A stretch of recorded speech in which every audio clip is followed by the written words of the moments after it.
time is up. But you are still listening. That's the problem. You're still listening. I thought you'll just start leaving so that I pick an idea that I should be true. But you're still listening. Anyway, I'm about to finish. Let me summarize. Thanks for the reminder.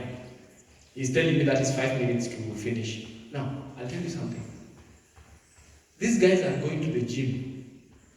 Please, ladies, these guys are going to the gym. Then you want to joke with him and take for him food. You think he will not force you. That's why keep off. And if you have to visit, don't even visit with another female friend. Visit with a team until he is scared. When he sees the team that has just come to visit, man, he says, can you pass by? I want us to talk. No, he says, pass by. Say, okay, I'm coming. Then you come with your crew. You come.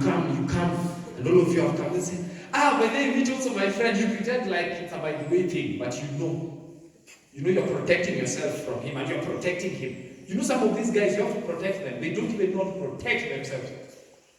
By the way, let me tell you, this thing, you see these people who are advertising condoms and such things, those things are not protectives. Those things don't protect anything. Condom cannot protect you from fornication.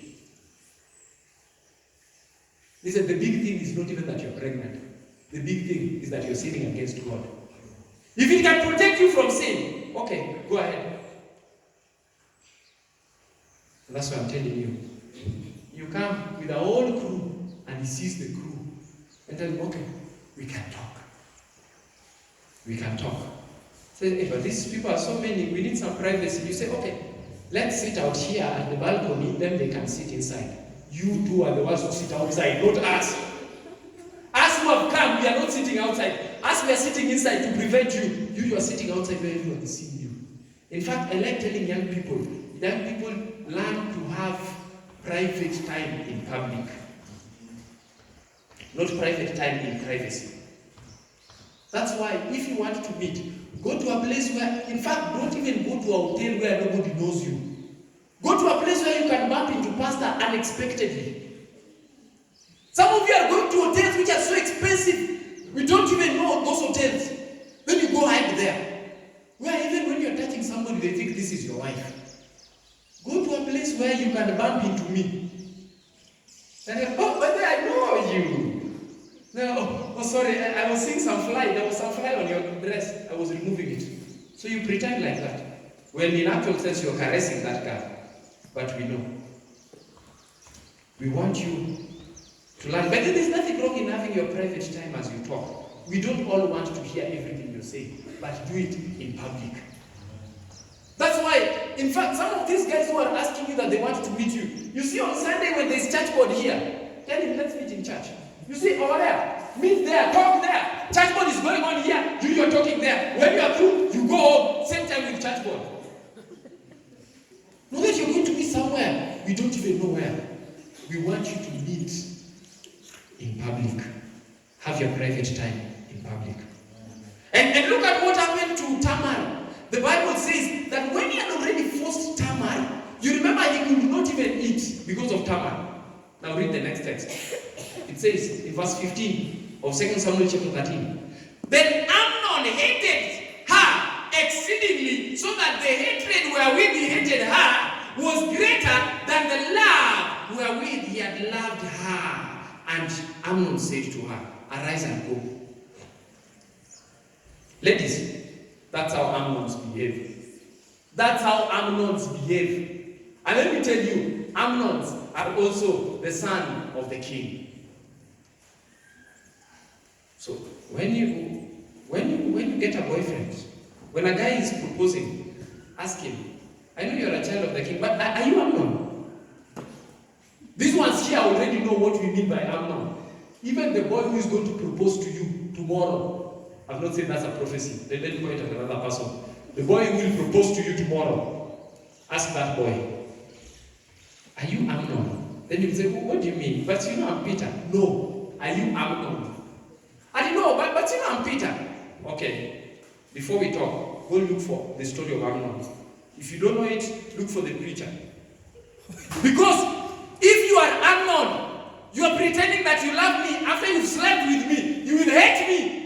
way you love me.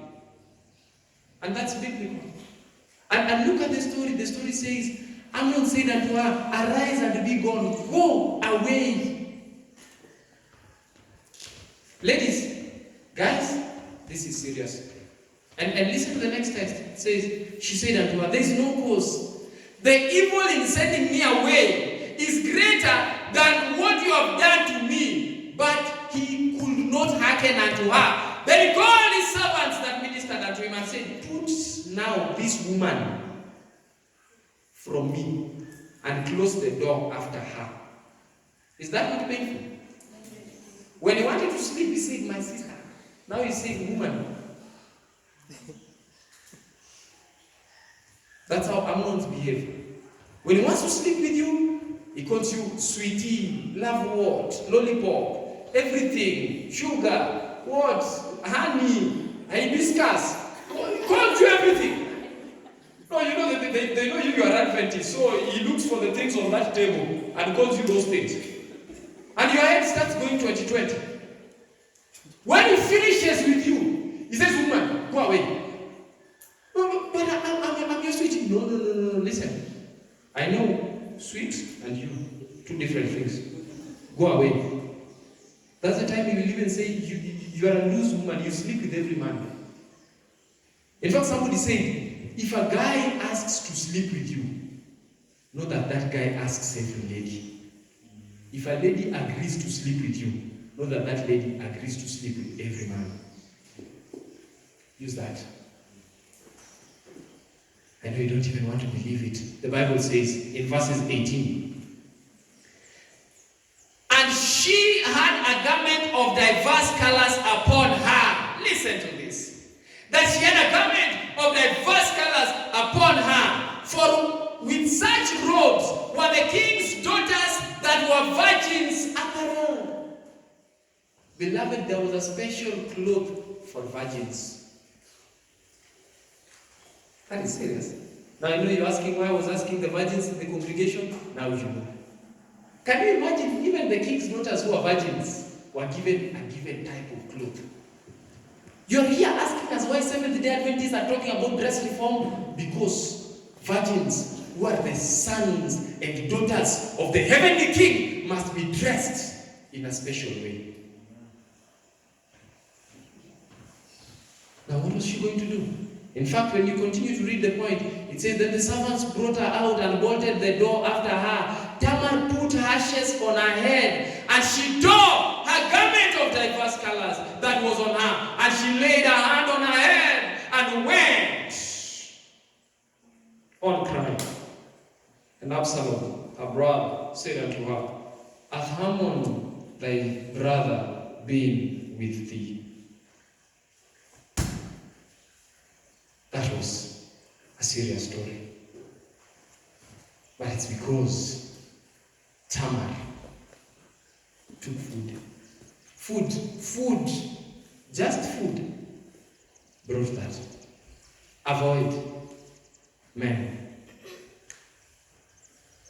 who give you sexual advances. And avoid men who have many girlfriends. That you already know, isn't it? And avoid men who are poorly dressed. Tomorrow is Sabbath. True? Yes.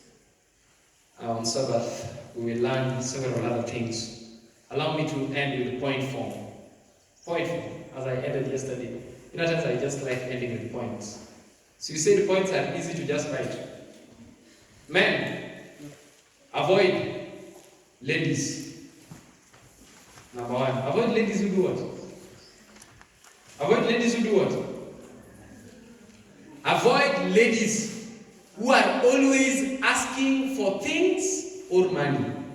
Avoid. Avoid.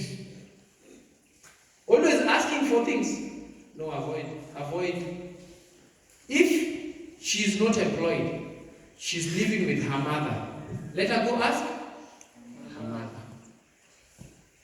In fact, if you are a boyfriend and you want to give your girlfriend money, let me put rules that are difficult. If you're a boyfriend, you want to give your girlfriend money, channel it through her mother. Hey, preacher, how is that possible? M-Pesa the mother and say, I love your daughter, I want to give her fare, but I don't want to do this under the water. That's why I've given you the money. The mother will say, no thanks. I will give her fare every time she's coming to see you. But if the mother doesn't have the money, the mother will talk about it and tell you. But this issue, and ladies who always ask you for money, avoid.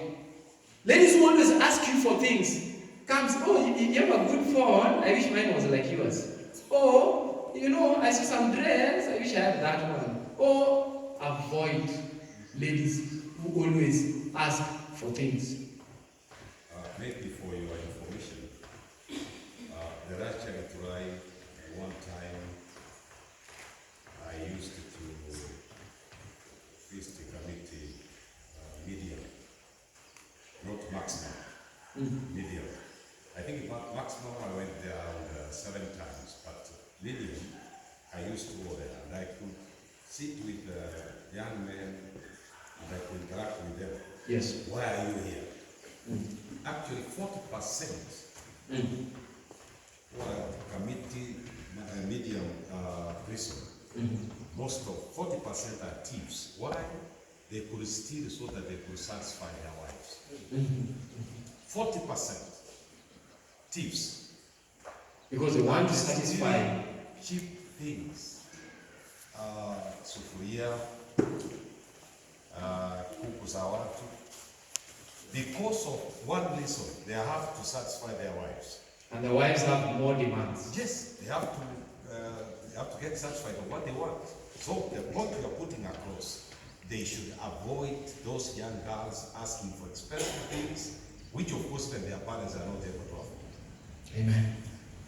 That emphasis, you had it clear. Avoid. And beloved, you will thank us. You will thank us.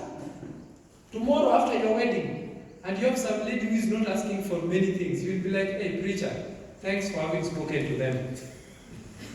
In fact, ladies, please, ladies, are you getting me? I don't, after this, I want people to say, hey, the ladies from Githurai, they don't beg for things. They only ask, do you have Jesus? Those are the things that they ask. They ask about Jesus. They're not asking for expensive things. Avoid ladies who always ask for money. Number 2, avoid poorly dressed ladies. Avoid poorly dressed ladies. If a lady has to put on a top which is reaching down here so that you can see the cleavage and see her breasts, it means this lady, the only thing that is serious in her is the breasts. Nothing here. Nothing. If a lady has to make the skirt reach somewhere here so that you can see her thighs, it means only the thighs are serious in the whole of her. As in everything, when you look from top to bottom, only the thighs can be able to attract someone. Avoid poorly dressed ladies. In fact, the book of Proverbs says she was dressed in the attire of a harlot. There's some ladies who dress in attires of harlots. Avoid. Let me tell you, even if she's quoting SOP, spitting the Bible, if she's poorly dressed, tell her, go. Let that Bible transform your dress first. Beloved, let me tell you, the Bible can transform your dress. Don't tell me, oh, my dress, my choice. My dress, the Bible's choice, not yours. Don't say that, oh, you just leave my dress. You just leave my dress. I'm serious. You are not serious. Your dress shows us that you are not serious. Avoid poorly dressed ladies, okay? Men, are you getting me? Yes. I know you'll be like, but preacher, she looks gorgeous. She's curved. What? Listen, you want a lady who is curved but has protected her curves. This one who wants to expose her curves, those are not curves, those are straight points. Those are nothing. If you know, but let me tell you, you've seen, WhatsApp forwards nowadays have so many things. There's a WhatsApp forward where they say, one day Muhammad Ali saw the daughter was dressed funnily. Then Muhammad Ali called the daughter, told the daughter, you know what, where do you find gold? Where do you find diamond hidden? Where do you find all the precious stone are found hidden under the earth? But where do you find common stone? Everywhere. Where do you find dust? On top. So the things that are exposed are cheap and common, but the hidden are more valuable. If your body is precious and it is valuable, please cover it. Only your husband should discover it. Some men are marrying ladies whom they can't discover. You have nothing to discover. On your wedding day, this one has been exposed, everyone has seen. Please cover your body. You heard CEO David Livingstone discovered Mount Kenya. Discovered. Men, look for ladies you can discover. They're looking for a lady who everyone has been seeing everything on her. Everything. Please. In fact, let me tell you something. When a lady is poorly dressed, it should disgust you. You look at her and say, I'm feeling nauseated. I don't know why. Could it be that some of you have not dressed? But some of us, I am salivating. You can't salivate when they're poorly dressed, feel nauseated. You can't be salivating at poorly dressed ladies. Number 3, avoid ladies who always ask for sexual activity. Do you know there are also ladies who ask? There are also ladies, the only thing they can give is sex. That's the only thing they have. They have nothing else. As in, you tell them, can we talk? You know, I just want to give. Please, let's talk. Let's reason together. Let's read the word of God. Avoid ladies who always ask for sexual activity. In fact, the text in the book of, is it 2 Corinthians? That says, flee fornication. Every sin a man committed, 2 Corinthians chapter 6. Every sin a man committed is without the body. But he that commits the sin of fornication, beloved, that thing is the body, yours.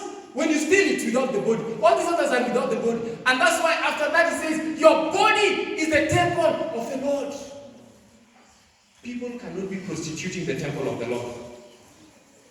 So you are here. On Youth Day, be the sermon. At night, your body. Somebody is discovering your body at night. Youth Day, be the sermon. What's wrong with you? Anyway, avoid a lady. Yes? I know time is up. I'm finishing on that. There's something small here. Yes? Let our sons know this. Yes. A woman who has the interest on sex, definitely he will be number 37. Which means there is number 1, 2, 3 according to her. So when this young man is cheated, that is number 1, he is number 37. That's a shocking discovery. Have you heard that? And I know you're saying, Pastor is just saying this to scare us. You're not being scared. It is the truth. And let me tell you, a lady who is going to ask you for sex will start gauging you and gauging your performance. And as Pastor puts it very well, you will be thinking that you are performing top range. You're told, we're in Toyota. Toyota, nothing. Yeah, I've seen people who are dealing like Ferrari and Mercedes. You are Toyota. So you're there thinking you're the most serious thing this lady has experienced, and yet you don't know that this lady, in fact, when this lady wants people who are not serious, that's when she comes for you. So avoid a lady who always asks for sexual activity. Avoid a lady, how many would I have you to avoid? No, only 4 more. Avoid a lady who always monitors you, has a CCTV on you. Amen. Amen. You know why? Let me tell you something. A lady who has a CCTV on you, it is not good. But let me tell you, please, give us reason not to have a CCTV on you. Some of you men, you can't survive without a CCTV. Be a guy, you know what? Be a guy you can stand here and that lady is not worried what you're doing here because you can be trusted. That's why if you look at the Bible, it says, as Christ loved the church. You remember that? Christ can be trusted to love the church. Let you be trusted. Because you remember, by the way, as a guy in a relationship, you are a representative of Jesus Christ. You are the representative of Jesus in that relationship. Don't say, oh, this lady doesn't like when we are praying. You are the one to initiate prayer. Avoid a lady who has many boyfriends. Do I need to explain? Oh no, because you understand this one. You have them. So you understand. No. Anyway, avoid a lady who has many boyfriends. It's not good. And you're saying, but I'll be the best. You won't. You'll be one of them. In fact, do you know a lady who has many boyfriends has boyfriends for different reasons? So this lady will say, when I want money, I go to number 1. When I want sex, I go to number 2. When I just want nice messages, nice forwards, I go to number 3. When I just want somebody whom I can cry to, I go to number 5. So you look like you are one of the ministries. You know that we have Ministry of Home Affairs, Ministry of Devolution. So you're one of the ministries. Your speciality is just to deal with my emotional side.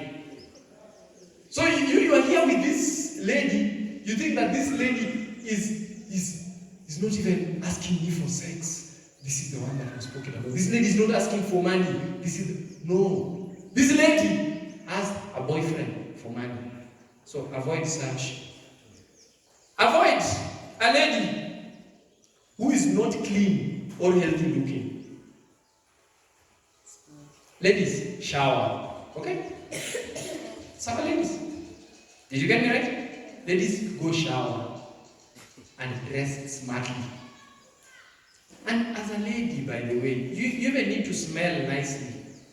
Not to attract the guys, but because we expect ladies to be smelling nicely. We expect you to embody what lady and woman entails. Please, don't look shaggy and dirty, smelling sweat and everything. Even men, by the way, that part of poorly dressed, please ensure you're not smelling sweat. You're like, but how do you want us to sweat? Yes, sweat and shower. And then just do everything you can to ensure that you are healthy looking. You know, some of us, even our breath is just a problem. You start talking and people just have to help themselves. They are barely surviving. So please, avoid a lady who is not clean. Your children may start sleeping with diapers everywhere when they come. So please, avoid a lady who is not clean, so that your child may have diaper change. Avoid a lady who is easily irritable. Small things annoy her. Small things. Avoid. You see these ladies, you come late by 5 minutes. You're blacklisted. No, at times we are testing you. You can't blacklist a guy after just 5 minutes. Come late. So, whom were you with? That was another combination of CCTV and irritable. Whom were you with? Now that you've come here. These are the things I've not always liked. It's over. Tell them, oh. Avoid ladies who are easily irritable. I think I will expound on most of those things tomorrow. Let's rise up for so that I close the word of prayer.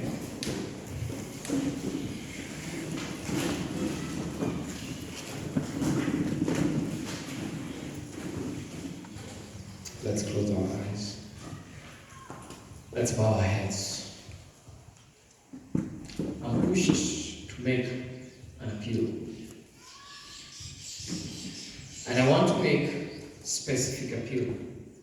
We're coming to the close of this seminar. Our time is fast spent. I had hoped that we will end fairly early, but it's been long. And I want to make certain appeals. I want to ask a question. And this is a question I'm asking.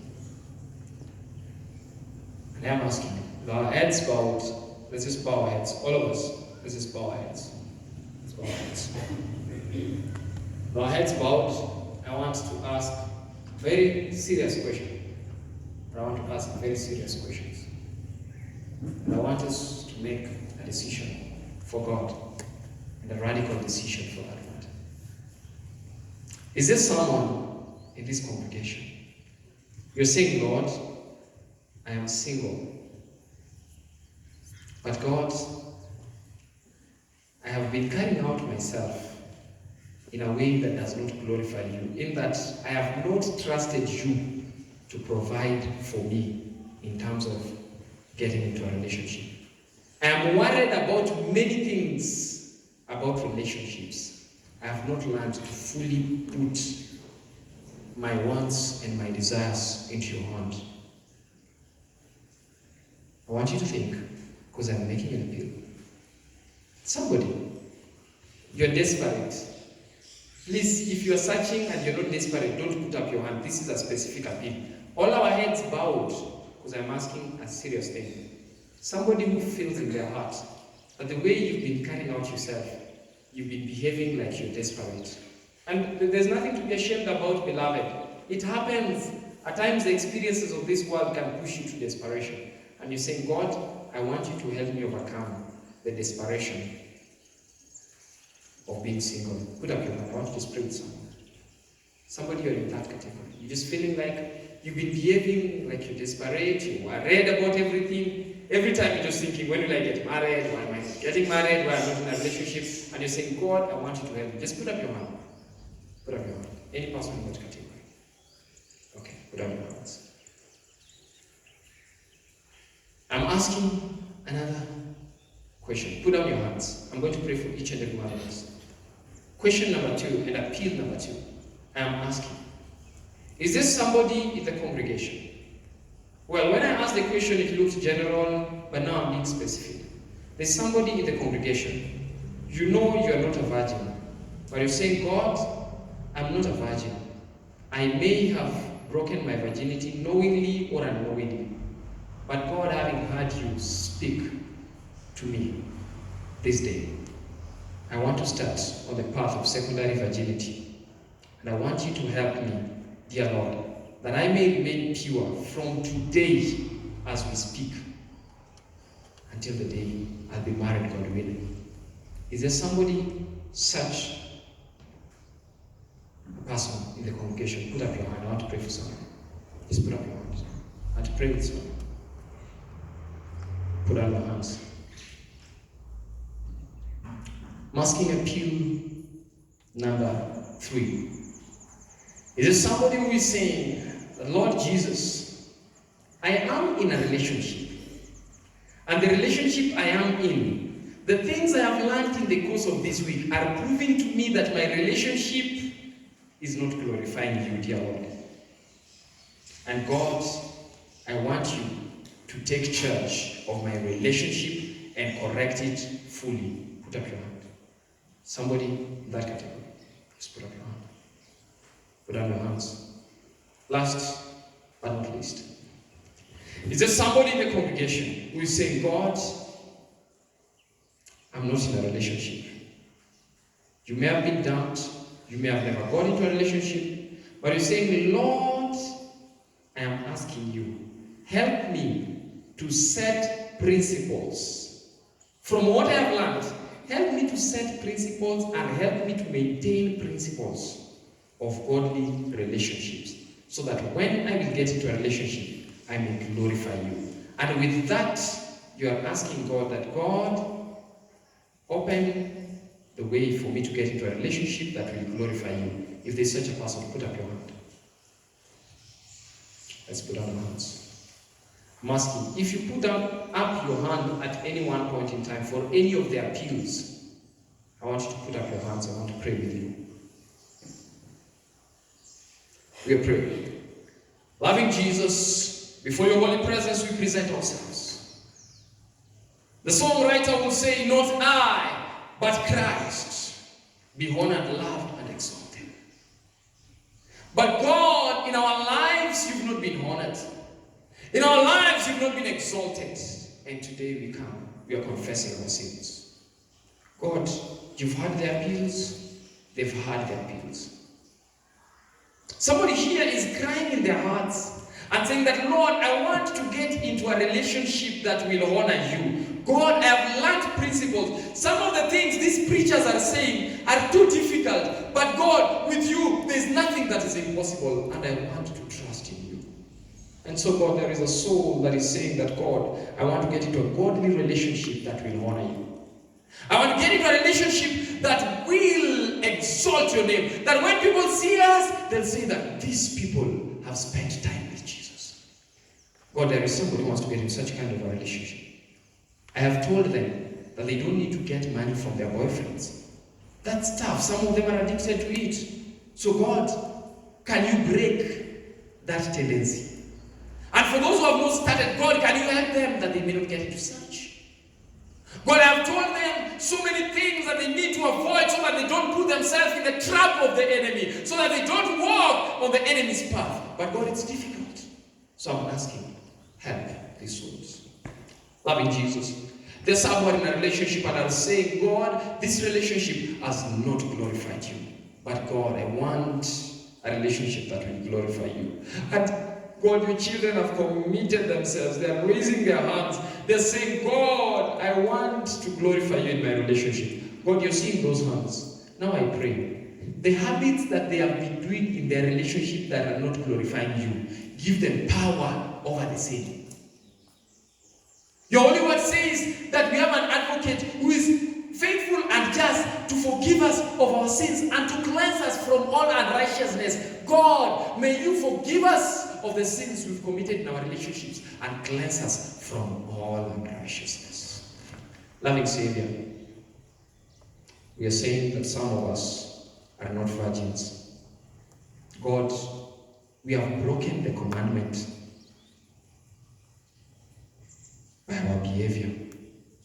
But God, He is not condemned who is a sinner, but He is condemned who has rejected a Savior. And that's why we come before you today. We are confessing that, God, when we were taking part in fornication, it was wrong, and even now it is wrong. But God, we want you to give us victory. God, fornication is addictive.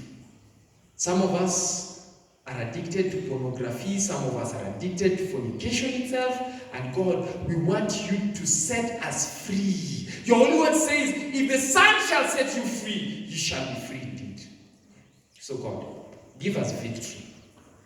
And I am praying for these ones, that God, there are some people who may look at us and judge us as, oh, those fornicators. But Father, forgive them, for they know not what they are doing. God, I want you to give us victory and help us that we may learn and practice secondary virginity. That beyond this point, we may learn to be faithful to the very end.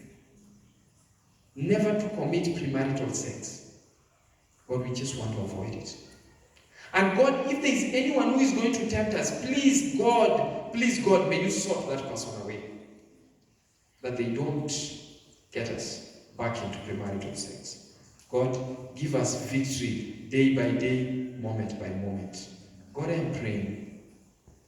As we come before your holy presence, we are looking at ourselves. There are so many things we've learned. There are so many things you've taught us. Help us to put them in practice. And God, use us to the glory and honor of your name. I pray for each and every soul represented here, that you may bless us. God, I pray for our speaker, who just came before me and has shared with us lots of things, taught us lots of wonderful things. God, may you bless my brother. God, I put Pastor into your hands. Thank you for his being available to shepherd us through all this, and for the support and everything. We thank you for him. God, I thank you for the youth leadership of Githurai. Thank you for their organizing this. And God, I pray when it will be chronicled one day in heaven, and those things will be searched, the books will be opened and searched, God, may their good deeds be recorded in the book of remembrance. And God, help us to do your will. Lastly, dear Lord, I pray for myself. I count myself not to have apprehended. I count myself not to have attained it. God, I ask that you may forgive me of my sins. Your Holy Word says in 1 Corinthians chapter 9, verse 27, that I keep my body under and bring it into subjection, lest when I have preached unto others, I myself should be a castaway. God, please let me live this gospel that I am preaching, and help me that I may humble myself as you use me. God, may you bless us all. May you keep us all safe. We are getting into the sacred hours of the Sabbath. God, prepare our hearts to receive you and commune with you in these sacred hours of the Sabbath. God, if I spoke anything that is not in accordance to your will, if I did anything in this moment that may jeopardize the effect of the message that I shared this afternoon, please, God, forgive me for my weakness. Don't impute it on me, loving Savior, but may you forgive me. And again, dear Lord, counteract the negative influence of that weakness of mine. But above all, dear Lord, for that which will bring glory to your name, may you be glorified. Is my appeal and prayer in Jesus' name. Amen. The Lord bless you all, and the Lord keep you all safe.